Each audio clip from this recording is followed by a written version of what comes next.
Hi folks, Slices here.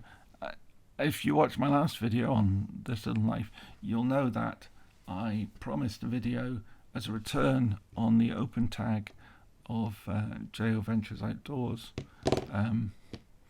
on his request to see people's Cliffe knives. So this one happens to be a Cliffe. It was the subject of my last video, and if you want to go back and find out more about it, that's great. It's a knife in a pattern that I particularly like from Taylor's Eyewitness. I've got a few of them. That was a lovely noise, wasn't it? Wonder how that came over. I've got the same knife in mother of pearl stag. I've lost them. Here they are. Ram's horn and ox horn.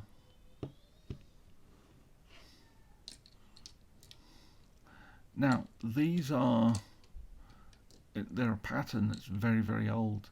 I think it's unusual perhaps maybe thought of to be unusual to see a Cliffe blade on a little penknife these days, but this has been made with this shape almost since the Cliffe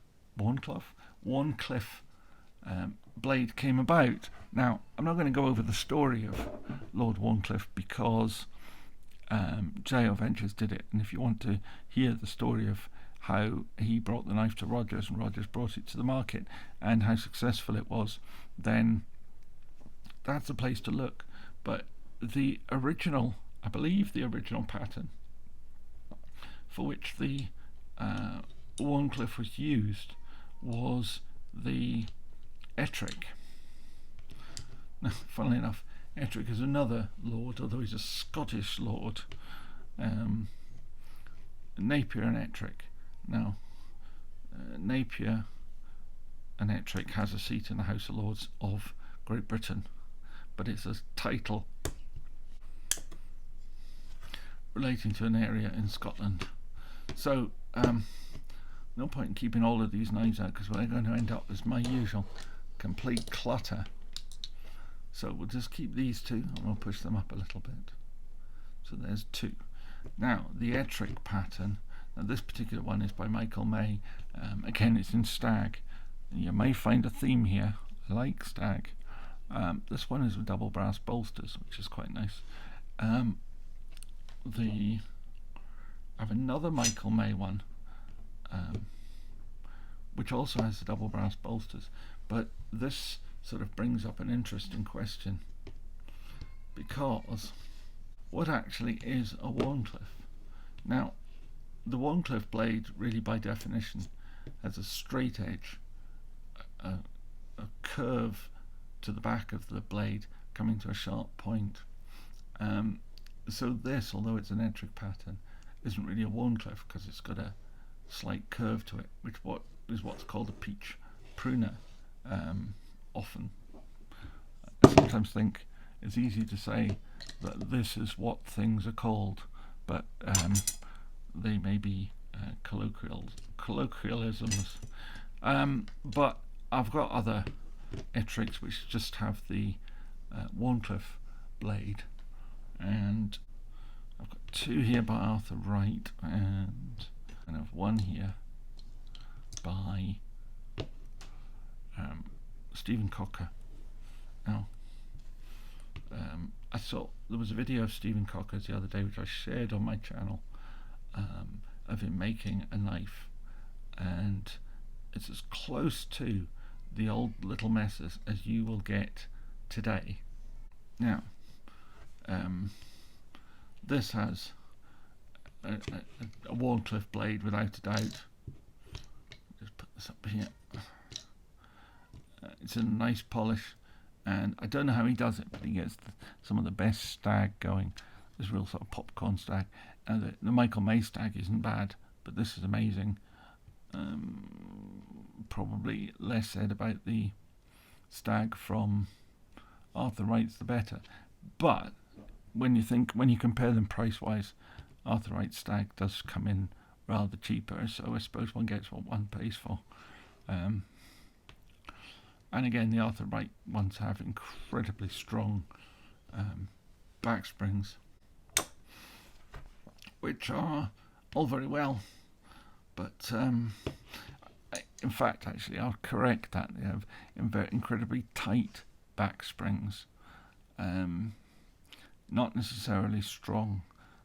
My good friend the Knife Raven has too much experience of that to say that they're strong. Right, I'll just put these ones out of the way. Oh, we'll have too many on show again. I'll just keep these two out. As I say, that's a Michael May and a Stephen Cocker. Now, there was another Warncliffe pattern that came up recently. Well, recently, I say in the last few years, which is I think GEC has the number 42 Viper. Most people have a swayback. Often swaybacks are lamb's foot knives, but there is a current fashion for the sort of swayback work knife to have a Warncliffe blade, and I have got that one from Rough Rider that was sent to me by, I think this one was from Tobias Gibson, Knife Chats with Tobias. I'm sure that came from him, and then they did another version of it, which came out about a year or so later, I think, and Big Red EDC sent me one, so I have two of them. I thought when this came out, the quality of it for a Rough Rider was amazing, and then I got this one, and they really puts that one in the shade. It just goes to show that, just because it's got Rough Rider and it's not expensive, doesn't make it a bad knife by any stretch of the imagination. Some of this stuff is actually very good. Let's move these up a little bit because we're going to run out of space. Right, there we are. What's next? Yes. GEC. I don't have many GECs, and I really only bought this one because Mike's Knives, who's the UK importer of GEC knives, did an SFO, and so I really quite wanted one of those. Plus, I wanted to make sure he I don't know how many he had to order, but I wanted to make sure that I'd at least done my bit to make sure that he didn't end up with a bunch of them left on his inventory. So I got in there, but I'm not totally impressed with this knife, to be honest. It's one of the things that I'm not a fan of GEC knives. I know everybody thinks that they're the bee's knees, but I have two concerns with them. Well, more than two. I suppose the first one is that they're not really traditionally made knives. If you look at Stephen Cocker's video the other day, you'll see how even today he's made compromises in that he cuts his blades out of steel billet rather than forging them in a fire. But nobody does that anymore. That the last blade forger is long gone, I think. There might be somebody out there that does it, but it's certainly not done commercially anymore. But these go much further. There's an awful lot of machine manufacture in them. But the thing that really gets me, and I know it shouldn't, and I know people take issue with it, but it's rivets. These knives are riveted, and that's not traditional handmade knives. That's riveted knives. Now, they've been a thing for a long time, so it's not as though pocket knives haven't been made with rivets, but it just instinctively makes me think it's done by a press in a machine.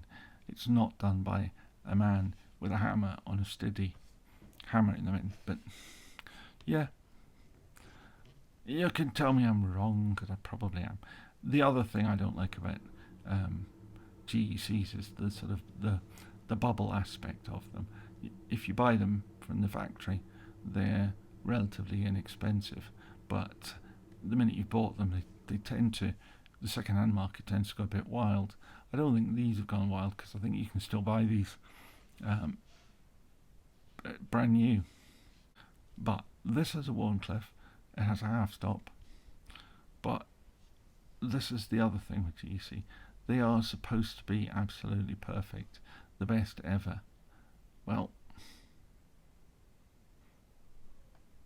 absolutely no snap in that blade at all. Now, I always thought it would take time, it would ease up, and clean up, and it would eventually spring nicely. But it just doesn't. Which, it's, considering people like Rough Rider can do it consistently, and considering that these are CNC ground laser cut parts, the action ought to be perfect every time, in the same way that Rough Rider tends to be. So I'm a bit disappointed that the idea these are held out as being the best ever, but the quality is not necessarily much higher than anybody else. Now, I'm going to show you a couple more that are slightly odd and out of the way. One's another Rough Rider, and that is the sous chef. Now, one would probably call this a Santoku blade because of the dimples in it, and it's a knife for cooking, a sort of camp cooking knife. Now, it's far too big to fit in on beside these other ones. I'll pop it on the top here just for a second. But it is, without a doubt, a Cliffe blade. There is a little bit of curve in the bottom of the blade here, but I don't think we could really call that anything other than a Cliffe. It would be a little unfair. So pop that up there. Incidentally, that's in Black G10, but these two are in micarta, which is also what this is.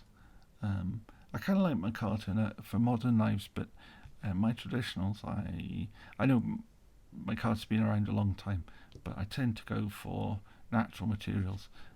Stag and mother of pearl are without a doubt my favourites.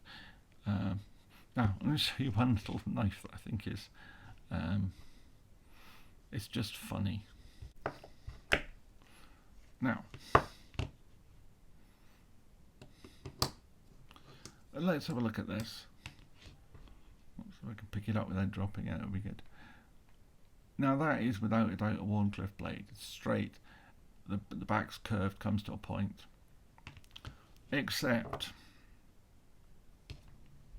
God, I wish I could pick it up easily. This says the real lamb foot. It's not a lamb foot. It's a Cliffe. But so I'm going to put it in my collection here. Even though it says real lamb foot, it's just wrong. I bought this from a local hardware store, by the way, and I think it cost, certainly it was less than £10. I think I bought 4 different knives, and I think I came away paying about 30 quid in total, or maybe less than that actually. I'm sure one was £6. I can't remember which one that was. Now, my last one, and this is by far my favourite Cliffe blade, Cliffe knife, and this is, I think I'm going to actually clear some space so we can see this properly. Let's take out some of these. Okay, this little knife deserves a little limelight on its own. It's very small. It's genuinely a little pocket knife. Very much a gentleman's pen knife. I mean, just for objectivity, it is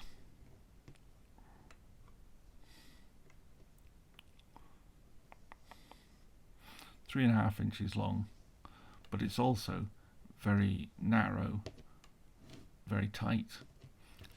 It's called the pinfish, so it's really is designed as a nod to a fishing knife for very small fish.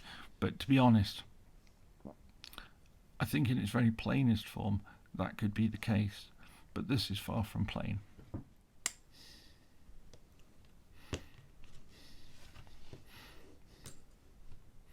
Now the basic knife, as we spin it around here, the basic knife has, as I say, quite a long, thin Wharncliffe blade. I mean, it is a small Wharncliffe blade. I think we're talking about 2 and a bit inches.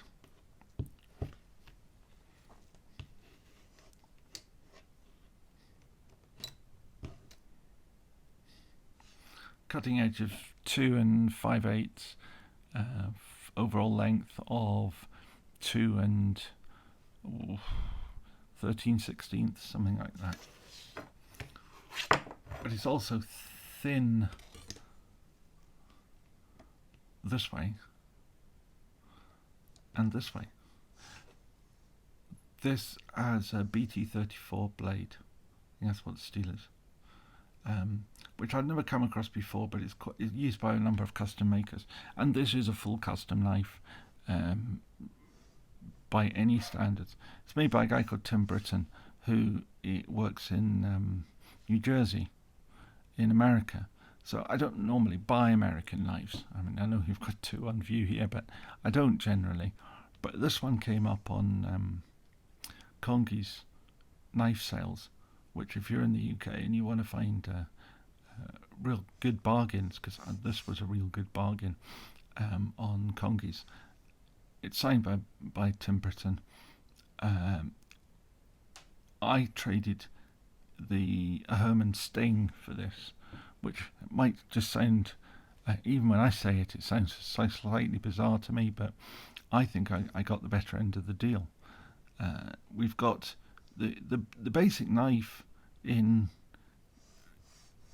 made by Brittain starts at about $300. So a 600-pound Sting would seem like I was diddled, but I wasn't diddled. If anything, I think it was the other way around.